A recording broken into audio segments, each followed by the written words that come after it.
भाभी क्यों बदल गई। कोयल शादी के बाद जिस घर में आती है वहाँ सास ससुर के सिवा 2 ननदें भी थी, लेकिन दोनों शादीशुदा। कोयल ने सोच लिया था कि वो इस घर को जीत कर रहेगी, लेकिन होता कुछ और है। यार ये कोयल कैसी लगी तुझे? ठीक ही है, बस माँ एडजस्ट कर ले इसके साथ। हम दोनों तो वैसे ही शादीशुदा हैं। चलना कल घर चलते हैं, देखते हैं क्या करती है वो सारा दिन घर पर। ठीक है दीदी, मैं कल आ जाऊंगी। दोनों ननदें मायके आती है, जहाँ पिता बाहर बैठकर पेपर पढ़ रहे थे, माँ अंदर सब्जी काट रही थी और कोयल वो तो कहीं नहीं थी। क्या पापा बाहर क्यों बैठे हैं? बहू ने निकाल दिया क्या? चलिए अंदर देखिए, कैसी लू सी चल रही है। चलिए तो। अरे नहीं नहीं, अंदर लाइट नहीं आ रही है, रोशनी भी कम है और हवा भी नहीं है। मैं तो कहता हूँ तुम दोनों भी जाकर चेयर यहीं लगा लो। क्या माँ, तुम क्यों काम कर रही हो? कहाँ है वो राजकुमारी? अरे सुबह से ही कोयल लगी है, मैंने अभी भेजा है जबरदस्ती कि जाओ जाकर लेट लो। पता नहीं क्यों इतना काम करती है। जब से आई है वक्त पर खाना पीना, वक्त पर दवाई, सब की जिम्मेदारी ले ली है उसने। वो तो हम भी कर रहे हैं ना माँ, अपने ससुराल में सभी को तो करना पड़ता है। उसमें वो नया क्या कर रही है? पापा के सफेद कपड़े कैसे पहले चमकते थे, अब देखो तो कितने मैले कुचैले लग रहे हैं। कौन धोता है? धोती तो बहू ही है, लेकिन क्या करे बेचारी, मशीन ही खराब पड़ी है। सबके कपड़े हाथ से धोना, उसके भी तो मुलायम छोटे छोटे हाथ हैं। हाँ हाँ, और हम लोगों के हाथों में तो चक्का लगाए ना। अरे बस भी करो माँ। दोनों बहनें माँ बाप को काफी भड़काने की कोशिश करती, लेकिन कोई फायदा नहीं होता। पर कहते हैं ना, बेटी तो बेटी होती है उन लोगों के जाने के बाद। क्या बात है माँ जी, कोई आया था क्या? हाँ, वो तेरी दोनों ननदें आई थी। अरे तुम मुझे उठाया क्यों नहीं माँ? मैं भी मिल लेती ना दोनों दीदियों से। अरे ना बेटा, तभी तो तू सोने गई थी। मैंने उन लोगों को खाना बनाकर खिला दिया, चिंता ना कर। कोयल को सास की बात अच्छी लगती है। वो अंदर जाने लगती है कि सास उसे टोक देती है।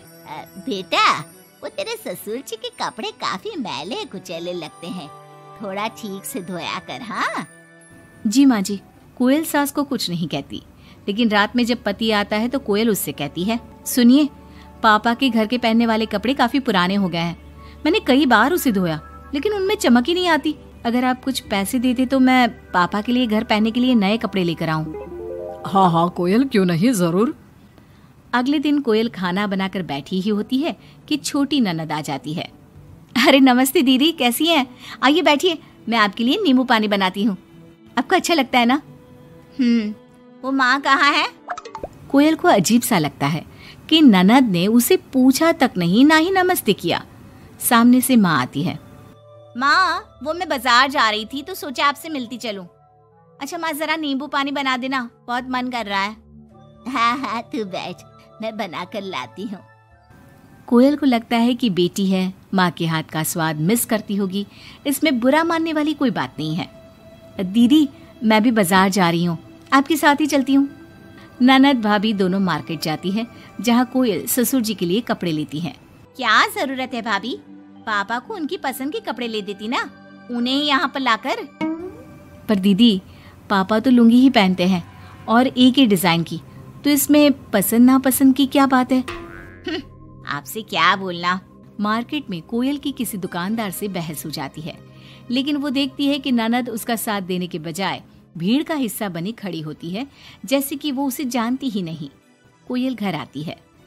अरे बेटा, क्या जरूरत थी नए कपड़ों की?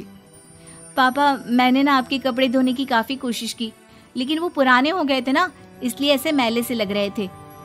सास भी समझ जाती है कि कोयल ने कपड़े धोने में मेहनत तो की ही होगी। एक रोज फिर दोनों ननदें आती है। कोयल अब दोनों ननदों को मनाने के लिए कोई ना कोई तरकीब निकालती है।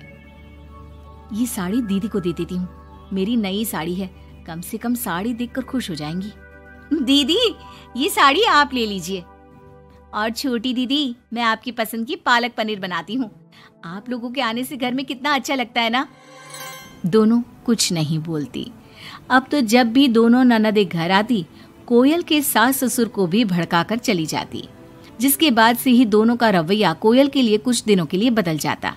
पता है कोयल, मेरी छोटी बेटी सास को घर में एक काम करने नहीं देती, सारा दिन बिठा के खिलाती है। कम से कम तुझे मेरा साथ तो मिला है, क्यों? कोयल कुछ नहीं कहती, लेकिन अब वो थक चुकी थी। ससुराल के लोगों को प्यार से, सम्मान से साथ बांधने की कोशिश कर करके, लेकिन ननदें वैसी की वैसी ही रही। अब कोयल ने सोच लिया कि वो ननदों से बात करेगी।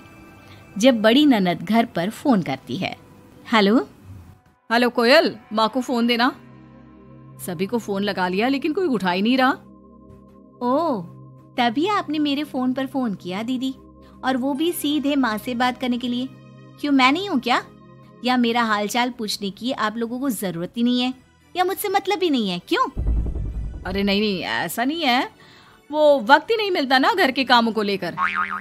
दूसरी ननद से भी कोयल बात करती है, लेकिन वो भी वक्त और काम थकान का रोना रोने लगती है।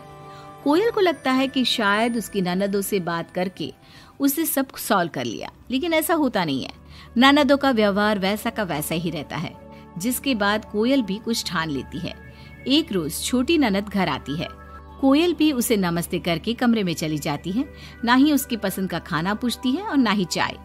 बड़ी ननद को भी कोयल फोन करना छोड़ देती है, और ना ही उन लोगों के स्टेटस चेक करती है, ना ही उन लोगों के आने पर हालचाल पूछती है। दोनों ननदों को कोयल का बदला रूप अच्छा तो नहीं लगता। क्या बात है कोयल भाभी, आपको हमारा यहाँ घर आना अच्छा नहीं लगता क्या? लेकिन हम भी क्या करें, मायका है, माँ बाप है, तो आएंगे तो सही ना। वो काम है थोड़ा, मैं अपने कमरे में जा रही हूँ। जो भाभी ननदों के आगे पीछे लगी रहती थी, उन लोगों के खाने पीने से लेकर हर बात का ख्याल रखती थी, उसका बदला रूप दोनों ननदों को अखरने लगता है। क्या बात है कोयल, अब हम लोगों से बात भी ज्यादा नहीं करती, ना ही फोन करती है। वैसे तो आप लोग भी मुझे कभी नहीं पूछती थी ना, आती तो सीधा माँ के कमरे में। फोन में मुझे तब करती जब घर में किसी का फोन ना लगता हो, और करती भी तो सीधे माँ से बात करा दो। मेरे हाथ का ना खाना खाती, ना सीधे मुंह बात करती। तो मैंने भी अपनी दुनिया में जीना सीख लिया है। अब मैं मस्त हूँ और खुश हूँ। नमस्ते। ये बोलकर कोयल वहां से चली जाती है अपनी दुनिया में।